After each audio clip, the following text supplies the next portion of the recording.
My name is Gabriel Allen, and I'm a rock climber. Developing proper climbing techniques from the start of your rock climbing career is crucial to becoming a proficient rock climber. Climbing is becoming increasingly popular, and there are hundreds of people climbing for the first time every day. And if you're anything like me, you want to be able to do things you enjoy to the best of your ability. So, taking time to develop your technique is a good idea before you develop any bad habits.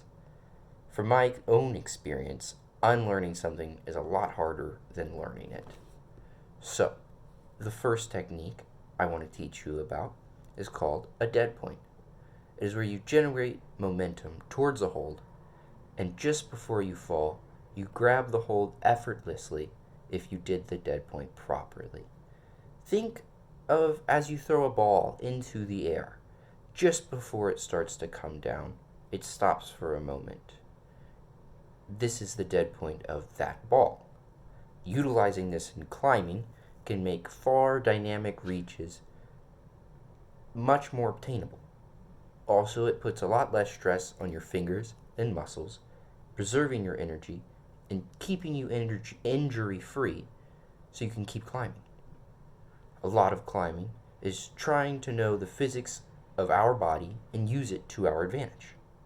Other examples would be flags, heel toe cams, and moon kicks. Although those are more advanced techniques and they take time to learn, they make lucrative returns on how hard you climb. Let's move on to the next in-depth technique I'll be talking about today, which is the flag. Knowing your center of gravity is a huge part of climbing. Being able to stay close to the wall when necessary is crucial to preserving your energy and not falling. And a flag will help with this. A flag is when you extend one of your legs out to the side in order to shift your center of gravity, allowing you to get your other foot well placed and reach the next hold. This helps you use body positioning instead of strength to reach further than you would be able to otherwise. A flag is best used when you have two handholds and one positive foothold that are in a straight line. In this scenario, a flag will stop you from barn dooring, as it's called, or swinging off the wall and not being able to prevent that swing. And the last technique I'll go over is called a knee bar. When you're climbing, you can get very tired, and to find a rest on the wall is crucial. Sometimes this can be done with a good handhold, taking one hand off and shaking that thing out, and then switching to the other and shaking your other hand out.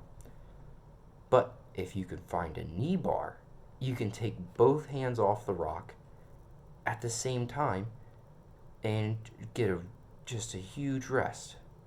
To do a knee bar, you'll need a good foothold and a hold to place the top of your knee on that are opposing each other. Once you lock your knee in, you can take most of the weight off your hands, or if the knee bar is good enough, you can let go with both. Also, you can do a double knee bar for added security. Not only is this technique used for resting, it can be used for reaching holds on overhanging sections of rock to save energy or do moves that you otherwise wouldn't be able to do. And in conclusion, these techniques can be used to help you climb harder and more without getting tired as quickly. Using them will progress you in your climbing career faster than just trying to use your strength, and even beyond the scope of what I talked about today. There's hundreds of subtle things you could learn in order to become a better rock climber. And rock climbing does not have to be serious for most, just something fun to get away and do. But for those looking to push tough physical boundaries and conquer your fears, every technique you master is another powerful arrow in your quiver. Thank you.